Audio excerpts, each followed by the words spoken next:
Tere hommikust, mina olen Alo. Te olete juba siin saalis istunud 40 minutit, kes on sõitnud 2,5 tundi, kes rohkem. Olge ja vaadake ringi, koolipoisilikult olete võtnud sisse kõik tagumised kohad, vaadake ettepoole, vaadake kõrvale. Siin saalis on umbes nii palju kohti, kui 2 aasta jooksul on hukkunud Eestis inimesi. Tegelikult see on väga palju. Ma loodan, et väike ringutus oli ja nüüd on minu kord võimelda. Kas keegi oskab öelda, millega on tegu? Mikrofon on ka, et võib julgelt pakkuda. Kes ütles laibakott? Sven? Väga hea. Põhimõtteliselt on tegu iseenesest tõesti laibakotiga. Ja siia sisse pakitakse inimese maised jäänused, kui ta peaks olema surma saanud õhutranspordi, meretranspordi, raudteetranspordi või maanteetranspordi toimimise tagajärjel. Ta sümboliseerib tegelikult seda ühte ja ainust, mida me suutsime säästa aastavahemikus 2010 kuni 2014.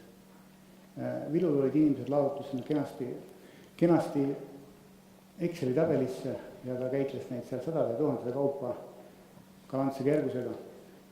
Matemaatiliselt on üks on tõesti väga vähe, ohutuse mõttes on üks väga palju.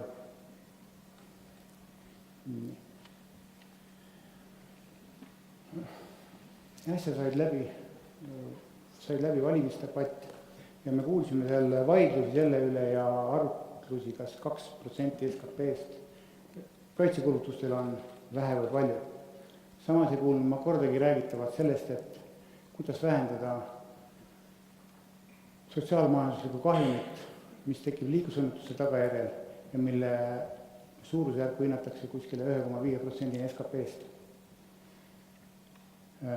Üks asi pakkus loomulikult selle debatti juures rõõmu, teist korda võitis üks konkreetne erakond ja teist korda aasta enne valimisi oli meil kõige parem liiklusohutuse aasta. 2011 olid valimised, 2010 oli hukkunuid 79, 2015 olid valimised ja siis me suutsime säästa ühe inimelu selle ajaga ja see oli siis 78. Minu pärast, kui nii edasi läheb, valiks iga aasta mitu korda. Aga millest need liiklusõnnetused moodustavad? Me teame täpselt, palju on hukkunud tegelikult ja neid see aasta oli 78. Ülejäänud asjadega on natuke segased lood. Materiaalse kahjuga õnnetusi on liikluskindlustusfondis registreeritud üle 28 000. Inimkonnutena teenutega liiklusõnnetusi registreeris Maanteeamet 1435, 3 aasta keskmisena oli see 1699 ja vigastatud oli meil 1748. Nii, Haigekassa andmetel pöördus liiklusvigastuste ravimiseks meditsiiniteenuse osutaja poole, on küll 13. aasta andmeid, aga peaaegu 6500 inimest. Seda on peaaegu 4 korda rohkem, kui on meil registreeritud. Ja kui me vaatame, kuidas need õnnetused kujunevad, et see on nii. Siin maatriksis peaks olema kajastatud kogu meie liiklus. Alumine plokk moodustab häiringuteta liiklemisest, see me kulgeme kõik rõõmsalt, rahulikult ja me ei pea midagi tegema.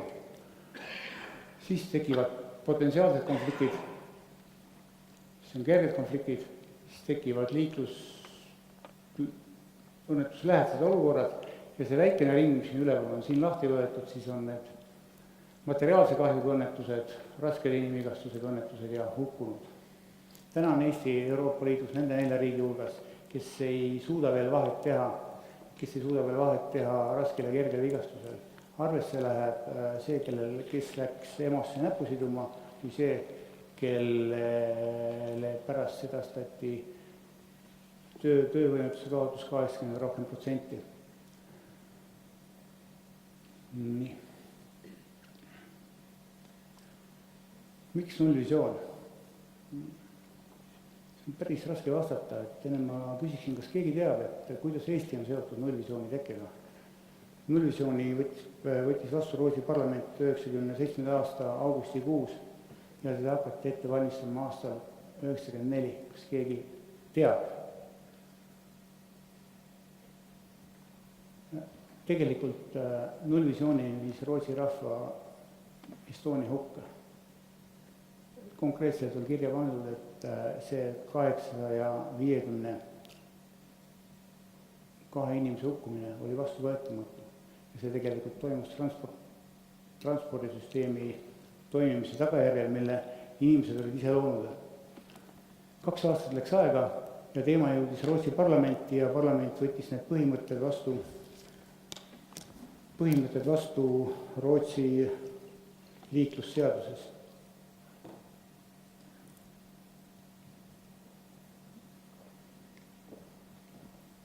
Ja ennem kui me jõuame selle teema avamiseni, tuleb rääkida nagu inimesest, et täna läheb 2014. aasta meie aja järgi. Inimene ei ole loodud aru saama, kui kiiresti läheneb talle lähenev sõiduk. Me kõik arvame, oleme autojuhid, kes vähem, kes rohkem. Me eeldame, me teame seda. Töötas eelnevatel aastal politseis, allus mulle ka alarmsõidukoolituse talitus ja kõik üle 5000 politseiametniku, kes selle koolituse läbi pidid tegema ka testi ja pidid ära määrama läheneva sõiduki kiiruse. Seda ei suutnud mitte keegi. Ja inimene läheneva sõiduki kiirus kindlasti teha ei suuda, seda teab tegelikult ainult juht ise või siis politseinik, kes peaks seda kiirust mõõtma. Me oskame eeldada, me suudame mõõta kauguse vahemaad, me teame, et kui see auto oli nii kaugel ja tavaliselt, kui ta nii kaugel oli, siis ma jõudsin üle tee, aga pealesõitva auto kiirust me hinnata ei oska. Samamoodi on rongiga. Me ei tea, kui kiiresti tuleb see rong ja kõik on hämmingused, mille pärast on suurenenud liiklusõnnetused rongidega, kui nüüd need porganikarva aparaadid meie raudsetele teede ilmusid. Asi on selles, et müra sellega enam ei kaasne, kaugust hinnata ei oska, rong sõidab väga kiiresti ja kui võrrelda nüüd liiklusse hukkunuid ja raudteeõnnetuses hukkunud möödunud aastal, siis kui meil on 78, siis raudteel hukkus 20 inimest. Raudtee kogupikkus on oluliselt lühem kui Eesti maanteede kogupikkus. Aga inimese juurde tagasi. Me ei roni redeli peale, millel on seal 1., 2., 3. pulk on pehkinud. Kardame seda. Kardame kõrgust, me ei julge siia äärde minna, me kardame siit alla kukkuda. Kui me teame, et see on oht, siis me hoiame sellest eemale. Aga millegipärast on meil püüdlus ja ihalus kiiruse järgi. Küsimus on, miks me seda kõike talume. Transpordisüsteem areneb järjest, on sõiduki, mis sõidavad 100, 200 ja rohkem kilomeetrit tunnis. Me oleme sellega tavaliikluses, meil on küll kiiruspiirang piiratud, aga me iga päev läheme sinna ja me talume seda. Me iial ei läheks laeva või lennuki peale, kui me teame, et selle on oht, et see lennuk või see transpordivahend ei jõua punktist A punkti B. Aga autoga sõites me ei pea seda millegiks, me talume. Inimesel on ka loomapärane harjumus tegeleda roolis kõige muuga. Ta tegeleb lapsega, ta sööb, ta joob, ta suhtleb, tal on autos lemmikloom, ta kuulab raadiot, siis huvitab teda kõik, mis väljaspool sõidukit toimub ja peale selle tegeleb ka juhtimisega. Tal läheb meelest ära see, et meie ümberringi on maanteede kuningad, kes saavad ja toovad koju leiva selle eest, et ta hoiab peret üle sellepärast, et ta viib veosed või inimesed turvaliselt punktist A punkti B. Me kuidagi aktsepteerime seda. Me oleme nõus kõndima tee ääres, kus auto sõidab kuni siin aprilli alguseni 90 kilomeetrit tunnis, täna 110, kui teades, kui palju on V85 110 alas, siis see on tegelikult pea 120 või rohkem. Aga me ei tea, kui adekvaatne on see autojuht, kes meile lähemale sõidab. Miks me seda kõike talume? Rootslastele läks kops üle maksa, kui juhtus see samane Estonia katastroof ja nad laiendasid seda mõtteviisi kogu transpordisüsteemile ja leidsid, et kui raudtee peal on asjad korras, enam läheb. Mere peal saavad korda. Õhutransport on tegelikult okei, aga miks peaks seda taluma maanteetransportis?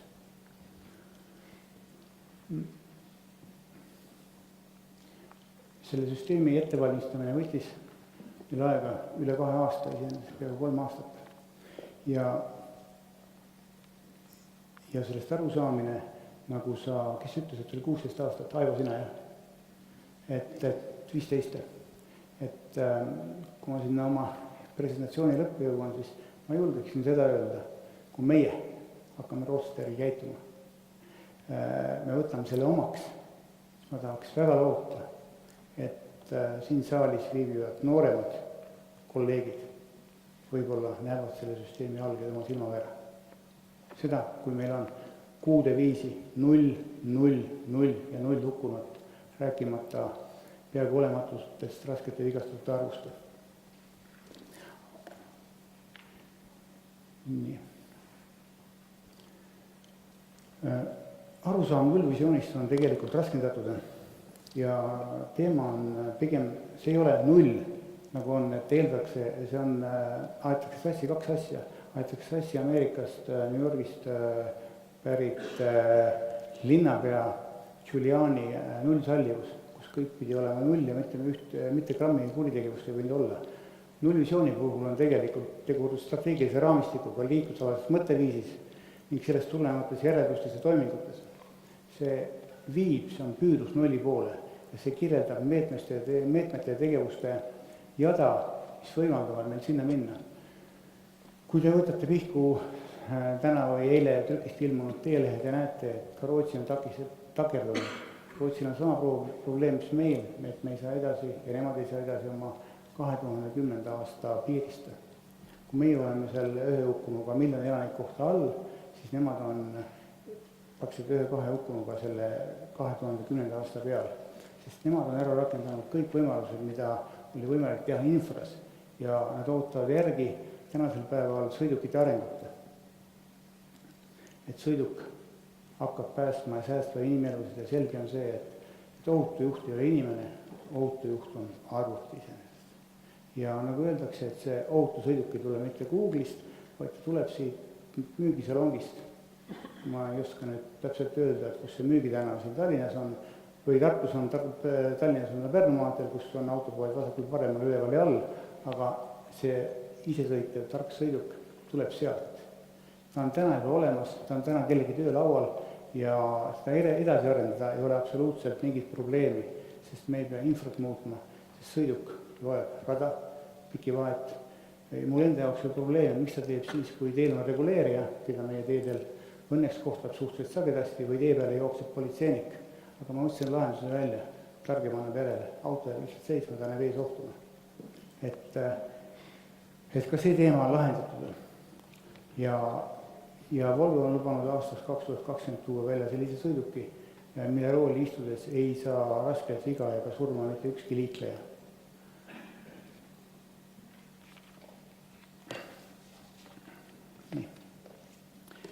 Nullvisiooni filosoofia tegelikult toetub siis 4 sambale, see on eetika, vastutus, ohutuse filosoofia ja muutuste mehhanisme. Eetika on see, millest me nagu siiast saati ei ole palju rääkinud, aga me tegelikult tunnustame seda ja oleme vaikselt aktsepteerinud. Sest inimese elu ja tervis on tähtsamad kui mobiilsus ja teeliikluse toimimise eesmärgid üldse.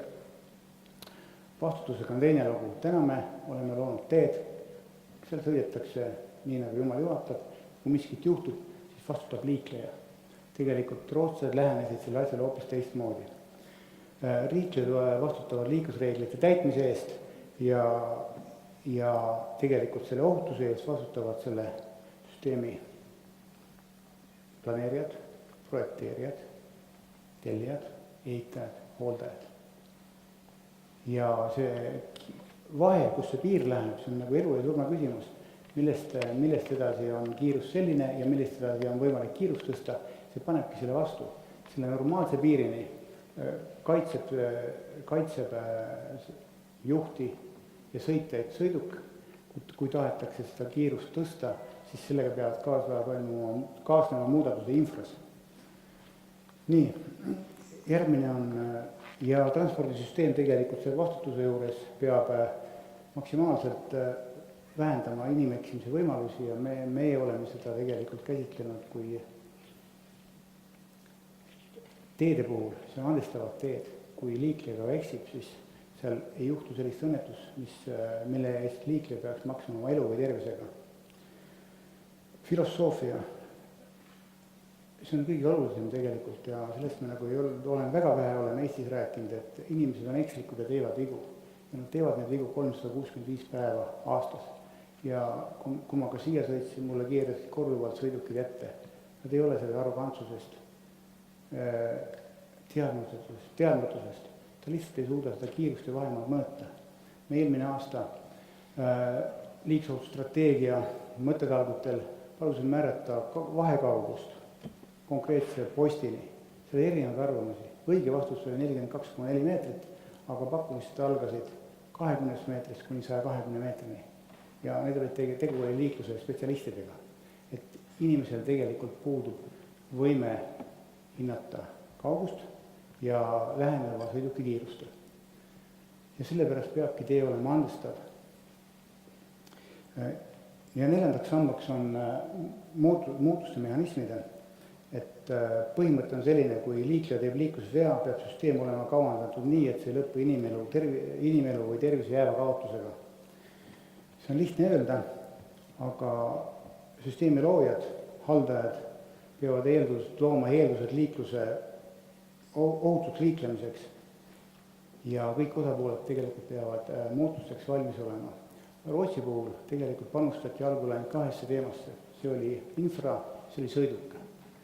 Nende jaoks ootamatult tekkis selline sotsiaalse vastutuse laine, kus sellega tulid kaasa liiklejad, sellega tuli kaasa kolmas sektor, sellega tulid kaasa äriühingud. Kõik tahavad sellesse panustada. Ja kui PPA on viinud 4 järjestikusel aastal läbi uuringu, millises valdkonnas eestimaalased tunnevad ennast oma pere kõige rohkem ohustatuna, siis seal kõige kõrgemal positsioonil varieeruvad 71 kuni 64 figureerib liiklus, see on 20% vahet ja siis tuleb tänava kuritegevus, narkomaania ja perevägivald ja kõik muu, sest ohtu tajutakse tegelikult liikluses kõige enam.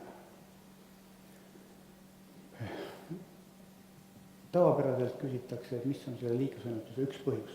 Ühte põhjust ei ole, tegelikult see on nagu põhjuste kogum, see on nagu lumehelbeke, mis käe peale tulles, ta ei ole olemaski, aga poole tunni pärast võib ulatuda pahkluuni ja tunni pärast juba põlveni. Ja meil otsitakse ühte põhjust ja meil on selline menetluspõhine lähenemine, kus me ei suuda eristada juriidilist vastutust süülisest vastutusest. Et me otsime kogu aeg seda vastutajat juriidika põhiselt, aga jokk ju tegelikult ei tähenda ohutut liiklust. Nullvisiooni kohane lähenemine.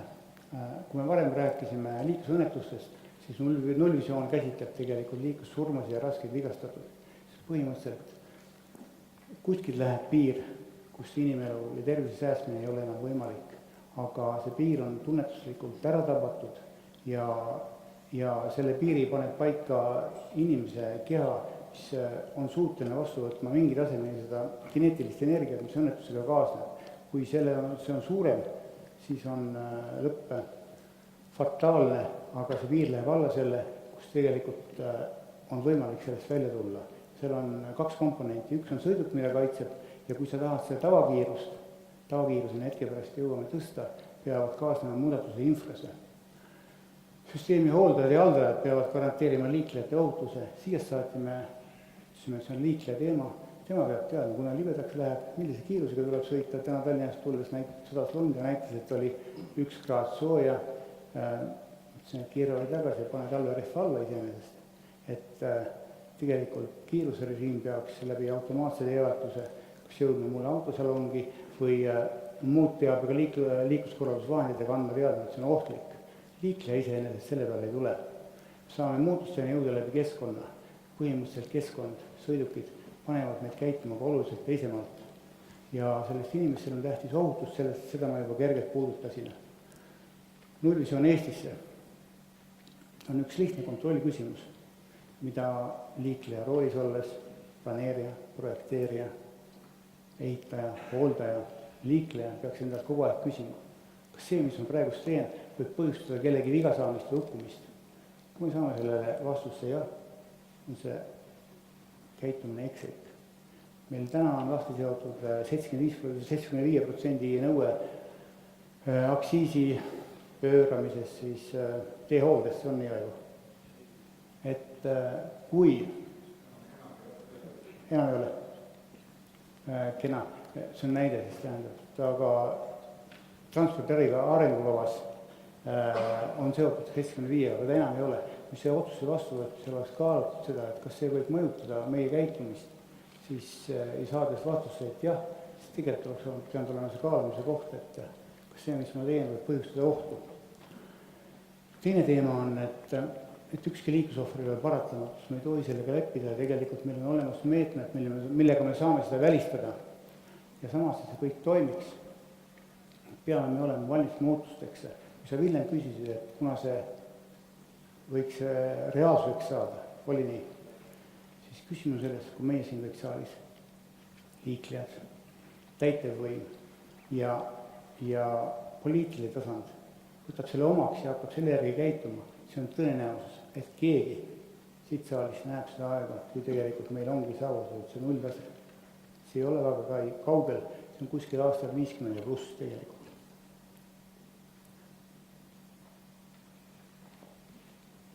Ja süsteemne lähenemine, tegelikult meil on need tegevused olemas. Me oleme juba raskutes meetmete kirjutamisega aastateks 16–25 uude liiklusohutusstrateegiasse. Ainuke teema on see, et me oleme seda uurinud, me oleme selle kindlaks teinud, aga me rakendame seda jupikaupa. Tegelikult see peaks saama reegliks, see peaks olema igal pool ühtemoodi ja ühetaoliselt rakendatav. See on elu ja surma küsimus, kust läheb see kiiruse piir. Siin, ma arvan, et siin saalis ei oska keegi öelda, et kus kohast on meile tulnud see 90 km tunnis nõue. Rootslased on lähenenud selle teistmoodi. On ära liigitanud õnnetuse kategooriad, seal on näha otsesõit vastusõitjale, jalakäijale, küljelt tagant ulukile. Kuidas see moodustab? Siin on näha kiirused, mille puhul on see lõplik kiirus, kus sõiduk suudab inimese elu päästa ja see lõpp ei ole fataalne. Paremal on näha, millest see moodustub tegelikult. See moodustub sõiduki passiivsetest ja aktiivsetest turvavahenditest. Meil on kehtestatud kõigil teedel sõltumata teeseisundist 90 km tunnis. Rootslane vaatab, kui tegu on näiteks ristmikuga, seal on küljed kokkupõrke oht, siis seal on kiirus 70. Meil oli paar päeva tagasi 2 hukkunuga õnnetus. Meil seda 70 km nõuet ei olnud seal. Kui see sõiduk oleks sellest kinni pidanud, siis see õnnetus tõenäoliselt ei oleks olnud fataalne. Üks oleks tulnud peateele välja ja veok oleks tulnud peateel kiirusega mitte enam kui 70 km tunnis. Samas toome selle ulukinõude. Meil tegelikult on Eestis uluki õnnetusi ja loomadega ja suurulukutega juhtunud õnnetusi kuskil suurusjärgus 4500. Tegelikult ei registreerita, aga põhimõtteliselt siit on näha, et aed tuleb püstitada siis, kui me tahame tõsta kiirust üle 110 km tunnis. Nii kaua suudab tegelikult sõiduk meid selle looma eest kaitsta. Ja kuidas see kiirus siis kasvab, et kui on tavaline tee, see mitte midagi ei tee, seal on liikluskorrasundusvahenditega või teemärgisega pandud sõidurajad paika 1+1, see on 80. Kui me tahame tõsta seda 100 peale, see on 2+1, seal on näha, et seal on keskpiire, meil on välistatud vastassuunda paiskumise oht ja me võime sõita kiiremini 80 km tunnis. Ja kui me tahame sõita kiirusega 120 km tunnis, siis tegu on kiirtee, seal on välistatud loomade teele pääsmine, inimeste liikumine on välistatud ja juba märgilt on näha, et tegu on tegelikult eritasandilisi ristmikke nõudva teega. Aga vaatame ka reaalselt mõnda kaasust, et kus meie oleme käitunud. See oli meedias nimetati suur õnnetus, see oli 14. jaanuar. Hommikul 7.15 Tallinn-Tartu maantee 2+1 tagasipöörade koht. Veok hakkas tegema tagasipööret, tee oli libe, ta sõitis üle selle 3 sõiduraja, ütleme ka kiirendusraja ja külje pealt talle sõitsid sisse 2 sõiduautot. Tegelikult oli seal veel lisandus 2 öösõiduki õnnetust. Need kellegi kokku ei võrkanud, aga nende juhid juhid kiirasid teelt välja, üks maandus katusele, teine küljele. Mis Google selle kohta näitab? Ta põhimõtteliselt näitab, et seal on tehtud see tagasipööret suurel kiirustel, seal on maasreifi jäljed. Küsimus on selles, et Jõgisoo kiiruse loenduspunkt, mis on 10 kilomeetrit eemal, näitab, et seal eelmine aasta loendusmaterjali juures 1,2 miljonit oli V85 oli 117 kilomeetrit tunnis. Põhimõtteliselt tipptunnil ei ole seal auku, kus kohas see sõiduk saaks rahulikult selle pöörde ära teha. Edasi, kahes uuringus on uuringu läbiviijad toonud välja selle koha liiksohtliku kohana. See oli 2013 aasta ja 2014 aasta. Tõid välja need ohud, mis sellega kaasnevad, me ei teinud mitte midagi.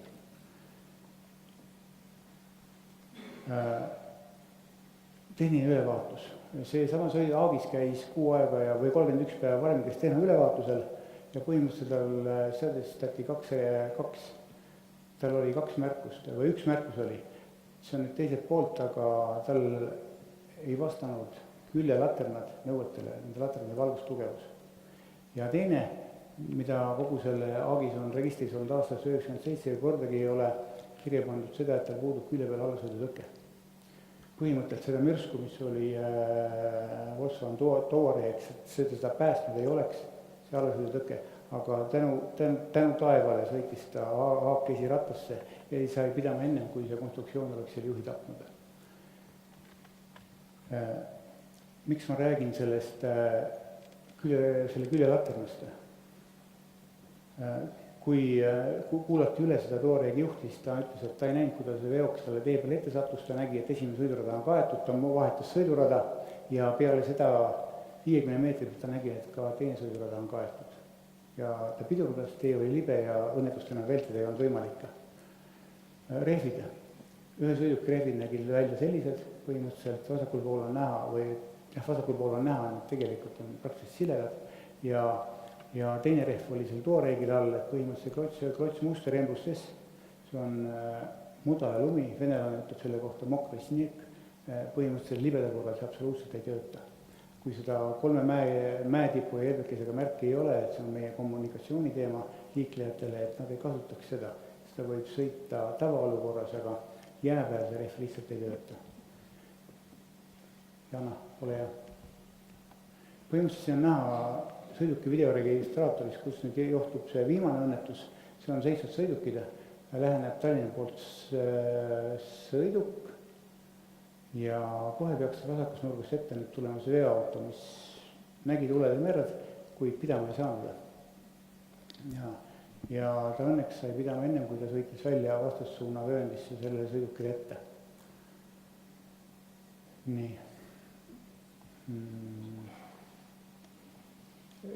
Küsimus oli järgmine, et see Haagis lükkas kokku, mis see alla sõitnud veokil taga oli, lükkas kokku 7 sõidukit ja löök oli nii tugev, et muuridus maha ühel veokil kogu pealise ehituse. Rääkimata selles, et kogu kaup, mis selles sõidukis oli, paiskus välja. Ja me jõuame nüüd teeseisundi juurde, et seal on soomlastel on variant, et kui meil on praegust 4 tundi, siis soomlastel on sageduse puhul näiteks kuni 2500 sõidukit ööpäevas on ennetava tõrjenõue. Ja kui soomlased teevad seda vabatahtlikult, siis lätlastega juhtus selline lugu, et lätlased, kes olid eelmine aasta viimased Euroopa Liidus, nende jaanuari liiklusõnnetus hukkunute arv oli väga kõrge. Nüüd anti valida, kas toimub ennetav tõrje või hakkavad need käsukorrast sõltumata ilmast 2 korda päevas enne tipptundi libedust tõrjuma. Nad valisid viimase variandi, mis juhtus veebruaris. Hukkunud langesid neil 3 korda. Eesti ja Läti ilmastik oli sarnane. Meie jätkasime veebruaris samamoodi. Meil tõusid hukkunud 3 korda. Kuidas me peale õnnetust reageerisime?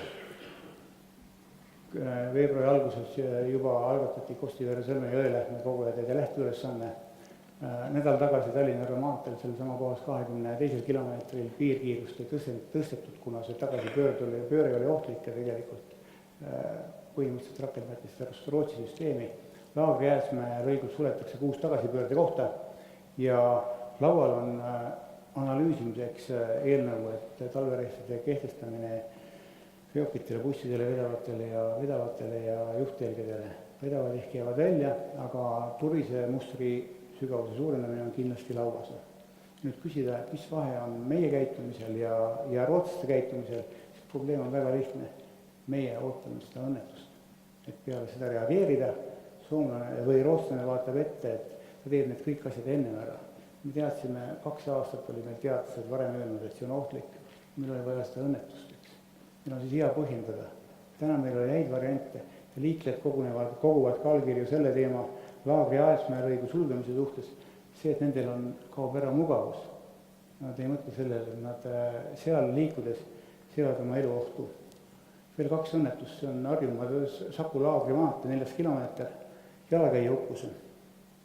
Pikalt ei peatu põhimõtteliselt, mis siin näha on, et hoole on toimunud, see on 3. taseme tee või hooldeklass ja peaks lahti lükkama sõidujäljed, aga meie määrus on aastast 2002 ja ta käsitleb ainult liiklejat. See liikleja, kes kasutab teede mitte sõidukiga, tema on jäänud nagu vaeslapse rolli. Küsimus on selles, kas me kuidagi saaksime selle teepeenra ka, kus seaduse järgi liikleja peaks käima, saaksime puhtaks. Põhimõtteliselt, et kui ta on kaine, siis ta võib-olla selle ukerdab, aga see inimene oli joobes ja ta käis sõidutee peal. Ja ma küsiksin teie käest, ma julgen võtta vastutust öelda, et enamus teist on osalenud jalakäijana liikluses, joobununa, õnnest, armastusest, alkoholist. Me ei tea, kuidas me jõuame selles olukorras punktist A punkti B. Võttaks nüüd vaadates Iiri strateegiat, siis nendel on meetmed selle jaoks, et nad ei püüda seda välistada, nad ei karistada ja ei sanktsioneeri seda juhti või liiklejat. Nad näevad ette meetmed, et see inimene, kes on joobis, kes tuleb sealt õllesena või viskisena, tuleb pubist koju, kuidas ta suudab ennast kaitsta, kuidas peaks käituma. Tal antakse juhised, siis see on vääramatu protsess ja seda ei ole võimalik eirata.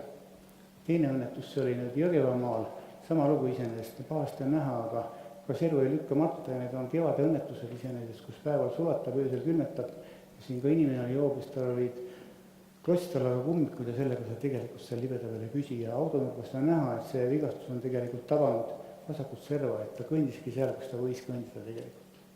Aga autojuht teda ei märganud. Ja küsimus ongi selles, et võib-olla, ma ei julge öelda, et kas on õige aeg, oleks aeg ümber vaadata need reeglid ja nõuda ka selle või näha ette lumekoristus ka teepeenralt. Sest kui me tegeleme sellega kõnniteedel, riigimaanteede ääres olevatel kõnniteedel, miks me ei peaks seda tegema siis teepeenral. Ja viimasena on tegelikult õnnetus siin Tallinn-Tartu maanteel, Tallinn-Tartu-Võru-Luhamaa, Kaudtala bussipeatus, klient tellis takso bussipeatusse, tuli siit üle, takso tuli peatusse ja kui ta oli ületanud juba 3 sõidurada, 2 sealt ja 1 siit, siis ta esimene sõidurajal jäi Tallinna poolt liginema BMW ette ja sai surma. Kuidas siis visuaalis välja nägi? Takso tuli peatusse, siis tuled põlema, tagant lähenes BMW, tagatuled hakkasid valgustama takso tagaosa, ta lülitas tuled ringi ümber ja mõne aja pärast juhtus õnnetus. Hakkadas uurima, et kuidas selle asja menetlus käib, selgus tõsiasi, et prokurör, tark, noor ja teadlik, see oli saanud esmane andmed, et jalakäija hukkunu oli joobes, tähendab süüdi. Ja menetlust ei alustatud ja keegi ei tulnud selliste asjade peale. Pimeda ajal oleks pidanud takso tegelikult kõik oma tuled maha lükkama, et ma tagant põlema ainult numbri tule ja paneme ohutuled peale. Ta oma tulede peale jätmisega jättis sellele BMW-le, andis vale signaali selle kohta, et kui teel oleks liikuv sõiduk. BMW väliselt käitus õigesti, kui tuled hakkasid valgustama sõiduki tagaosa, lülitas ta ümber kaugtuled lähitulede peale. Aga mis viga sealt ilmus?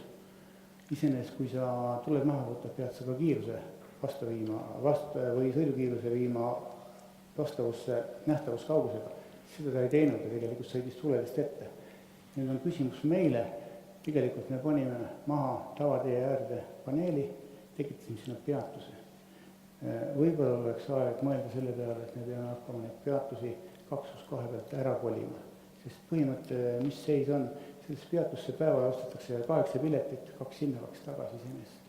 Peatust tõenäoliselt tuleks kolida kogu tee peale, aga see on minu ettepanek. mis ei ole mitte kellelegi hetkel siduv. Ja 3 asja, mis tegelikult selle nullvisiooniga seonduvad, see on nüüd siis mõtteviisi muutus, kui meie kõik siin liiklejad, osapooled, täitevvõim ja poliitiline tase võtab need reeglid omaks ja tuleb kaasa, on nüüd võimalik hakata selle nullvisiooni reaalselt ellu viima. Süsteemne lähenemine. Meil on enamus häid praktikaid olemas. Me katsetame neid.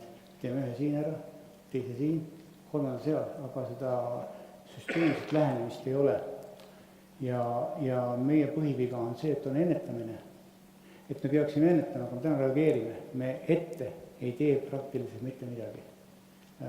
Sellel on ka reaalne põhjus. Pärast on väga hea öelda, et see on juhtunud, aga me peaksime seda vältima iseenesest. Ja julgen seda öelda, et alati öeldakse, et pole raha ja me ei saa seda endale lubada ja elame tänases eilses päevas. Ma julgen öelda, et raha pole rupis, mis korra aastas kasvab. Kui see vajadus on kirja pandud, siis ta tekib, aga seda tuleb hästi põhjendada. Aitäh!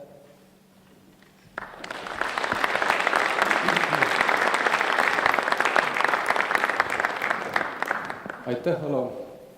Meil on siin mobiilne mikrofon ja natukene Ma küsiksin juurde selle Jõelähtme case'i kohta, et mis oli haardetegur ja millega seda sai mõõta, kas see oli politseiniku tagumik või mingi muu mõõteseade kalibreeritud? Põhimõtteliselt seal oli üks kena foto, kus oli näha, kui libe jääs see oli iseenesest. Seda ei mõõdetud, see on arvutuslikult, see on eelduslik. Ja mind häiris tegelikult hooldejuhiga toimunud kirjavahetus. Seal oli paar nüanssi, mis ma ennist unustasin ütlemata. Tegelikult see libedus tehti kindlaks juba kell 7. Ennetavalt sõideti teostama ennetavalt tõrjet Viimsisse ja selle baasauto juht, mis oli varustatud kõige vajalikuga, nägi, et olukord on käest ära. Ta informeeris dispetšerit. Dispetšer tõenäoliselt ei olnud harjunud olukorraga, kusjuures et tal tuleb ette variant, kus ta peaks muutma töökäsku. Ta võttis selle teadmiseks, lasi seal sõidukil, kes oli libeduse koha peal edasi liikuda ja kutsus välja teise sõiduki. See teine sõiduk jõudis sinna kella 8 ajal, tähendab 45 minutit peale õnnetust. Ja siis hooldejuht on niimoodi, et põhimõtteliselt sõidukijuht on ise süüdi ja pidurdas, miks ta aru ei saanud, et libe oli. Saatsin talle foto vastu, et ta pidurdas vastu tõusu. Teine küsimus oli see, et aga T1 peal võib põhimõtteliselt ollagi libe 3 tundi ja 59 minutit. Ja siis ma jõudsin arusaamale, et meil on kõik hästi. Planeerijad on oma mullis ja planeerivad väga hästi. Projekteerijad on oma mullis ja projekteerivad väga hästi. Ehitajad on oma mullis ja ehitavad tegelikult väga hästi. Hooldajad on oma mullis ja hooldavad väga hästi. Aga see ühisosa, see, mis on liiklusohutus, mis nüüd peaks siduma, see tegelikult puudub. Ja seal see tõesti ei mõõdetud. Aga see olukord on kirjeldatud juhtide ülekuulamisel antud ütluste järgi. Ja mis seal veel oli, et õnnetusse sattusid millegi pärast ainult veokid liikumiselt, need, kes on teede kuningad ja omasid tegelikult kõrgemat kategooriat juhilubades, mis olla saab. Sõidukijuhid, väiksed sõidukijuhid, kellel see on põhitöö, nemad olid kuidagi ettevaatlikumad. Kõik 4, kes õnnetuse põhjustasid, tegelikult olid veokijuhid. Ma ei tea, kas see oli vastus sulle, aga... Selles mõttes vastus ei olnud täielik. Selles mõttes minu küsimus on see, et kui koha peal otsustati, et jah, nüüd on libe, siis peaks nagu millegiga selle mõõtma ja fikseerima. Lihtsalt foto, et seal on jää näha, ei ole veel vastus. Jah, aga see ei olegi politseipoolne uurimus, selle ma võtsin vastavalt oma osakonna juhiga, võtsin vaevaks, ma vaatasin selle materjali läbi, olin esimene, kes vaatas üle see 650 fotot, luges neid materjali, pani kokku 10 lehte materjali ja leidis, et seal 40 mitte vastavust, mis tegelikult välja tulid. Aga seal on ka märgitud seda, et haaretegurit ei mõõdetud seal. Kas meil on veel küsimusi? Ja see...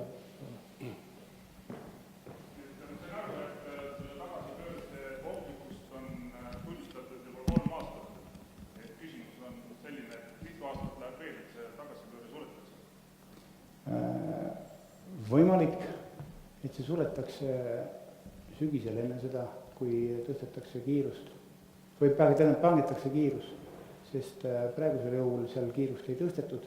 Kui jõutakse järeldusele, pannakse välja teavitustasvid, et see toimub x päeval, ringisõit on seal 6,8 kilomeetrit ja see on üks ettepanek, mis on tegelikult lauale. Ma julgen siin öelda, et tõenäoliselt juhtub see aasta.